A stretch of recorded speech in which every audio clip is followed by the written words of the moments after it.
नमस्कार दोस्तों, कैसे हैं आप सब। आज हम बनाएंगे गेहूं के आटे के गुलाब जामुन।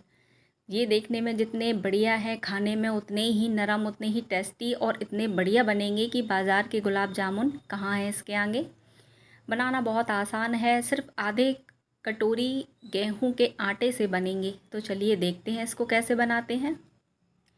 इसके लिए हम लेंगे गेहूं का आटा, तो उसको हम पहले छान लेंगे। तो ये आधा कटोरी गेहूं का आटा है, तो हम इसको छन्नी में डाल लेते हैं। और इसी के साथ हम लेंगे दूध पाउडर। तो यहाँ जितना गेहूं का आटा लिया है आधा कटोरी, उतना ही हम दूध पाउडर लेंगे।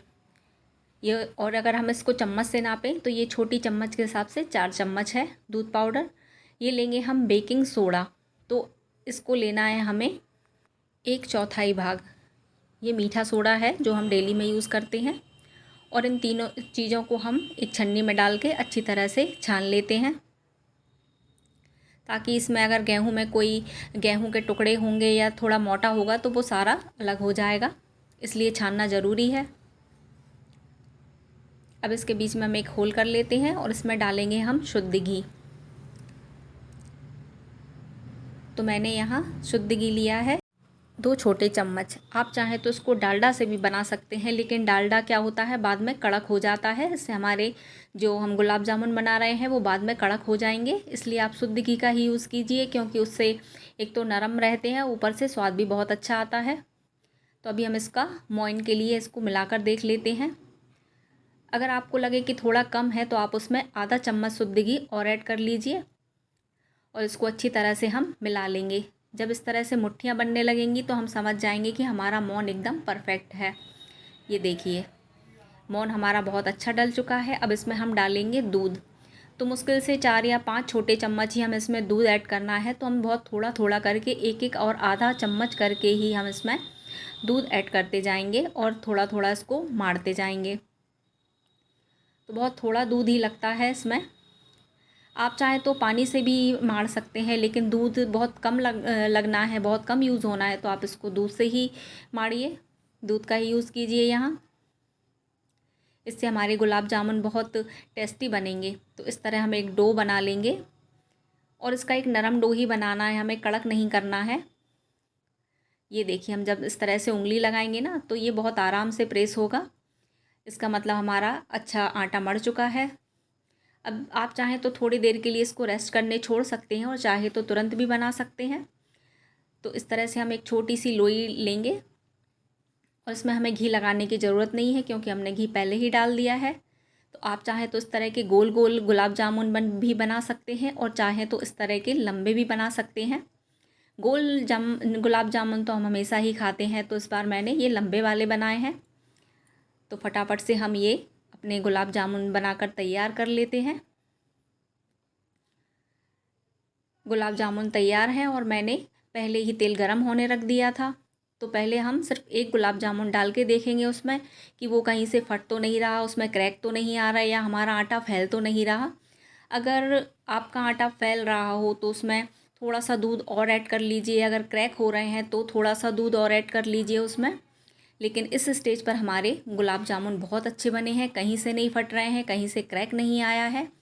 तो हमने तेल, या आप चाहें तो घी या शुद्ध घी का भी यूज़ कर सकते हैं, मैंने यहाँ तेल का यूज़ किया है। तो गुलाब जामुन को हमें बिल्कुल लो फ्लेम पर ही तलना है। तो देखिए, बहुत अच्छा कलर आ गया है, बहुत अच्छे सिक गए हैं। तो इस तरह से हम बिल्कुल लो फ्लेम पर ही अपने सारे गुलाब जामुन तेल में डाल देंगे और इनको अच्छी तरह से बिल्कुल लो फ्लेम पर सिकने देंगे। अभी ये गुलाब जामुन हमने डाले हैं, तो आप इस तरह से हल्के हाथ से झरिया घुमाइए ताकि इसमें तेल सब जगह जाए। और देखिए कितने अच्छे से ये हमारे सिक गए हैं। इस तरह से हमें, आप चाहें तो किसी छोटी चम्मच का भी यूज़ कर सकते हैं। और इस तरह से हम उनको बिल्कुल हल्के हाथ से इस तरह से निकाल लेंगे और इनको बिल्कुल लो फ्लेम पर हमें सेकना है, ताकि इनका बहुत अच्छा कलर आएगा। मीडियम और हाई फ्लेम पर ये ऊपर से तो सिक जाएंगे, लेकिन आटा अंदर से कच्चा रह जाएगा। इसलिए हमें हमेशा गुलाब जामुन लो फ्लेम पर ही सेकना चाहिए। अब आपको जितना डार्क या लाइट कलर चाहिए, आप उस हिसाब से अपने गुलाब जामुन सेक लीजिए। मुझे यही कलर चाहिए था, एकदम गोल्डन। तो ये मेरे सिक गए हैं गुलाब जामुन, इसको हम निकाल लेते हैं। अब हम करते हैं सिरप की तैयारी। तो आधा कटोरी लिया है हमने यहाँ शक्कर और 2 कटोरी लेंगे हम पानी। मुझे यहाँ चाशनी बाद में कम पड़ गई थी, तो आप ऐसा कीजिए कि 1 कटोरी शक्कर लीजिए और 2 कटोरी पानी लीजिए, तो आपकी बिल्कुल परफेक्ट सिरप बनकर तैयार हो जाएगा चाशनी। अब हमें इसमें कोई फ्लेवर डालना है, तो मैंने यहाँ वैनिला एसेंस डाला है। आप चाहें तो रोज़ वाटर डाल सकते हैं या इलायची पाउडर का भी यूज़ कर सकते हैं। अब देखिए शक्कर तो घुल गई है, ये मैंने चम्मच यहीं छोड़ दी थी तो गर्म हो गई है थोड़ी। तो हमारा ये सिरप तो बन गया है। 2 मिनट हम और इसको थोड़ा उबाल लेते हैं। अब इसमें हमने जो गुलाब जामुन हमारे सेक के रखे थे वो डाल देंगे और इसको मीडियम और लो फ्लेम पर हमें उबाल लेना है सिर्फ 2 मिनट। तो आप टाइम देखकर ही इसको 2 से 3 मिनट से ज़्यादा मत उबालिए।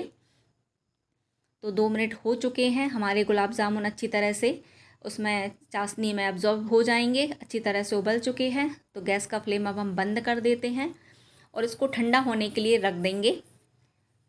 तो 3-4 घंटे के लिए मैंने इसको ढककर रख दिया था और 3-4 घंटे बाद ये प्रॉपर से ठंडे हो गए हैं, बहुत बड़े बड़े हो गए हैं। ये देखिए इनका साइज़ कितना बड़ा हो गया है।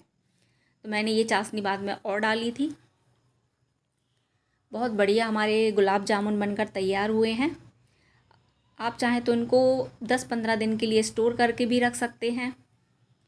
तो मैंने इसको दूसरे बाउल में ट्रांसफ़र कर लिया है और इसमें भी हम चाशनी डाल देते हैं। और बहुत बढ़िया हमारे मार्केट से भी बढ़िया हमारे गुलाब जामुन बनकर तैयार हुए हैं। ये देखिए मैं आपको एक गुलाब जामुन कट करके दिखाती हूँ। तो बहुत नरम, बहुत रसीले हो गए हैं। ये देखिए अंदर से एक बहुत अच्छी जाली आई है, एकदम रसीले लग रहे हैं। कहीं से हमें नहीं लग रहा कि कड़क हैं या इसको काटने में कोई भी दिक्कत नहीं आई है। ये देखिए कितने स्पॉन्जी भी लग रहे हैं ये हमारे गुलाब जामुन। तो आप इस तरह के गुलाब जामुन सिर्फ आधा कटोरी से हमारे ये बनकर तैयार हैं।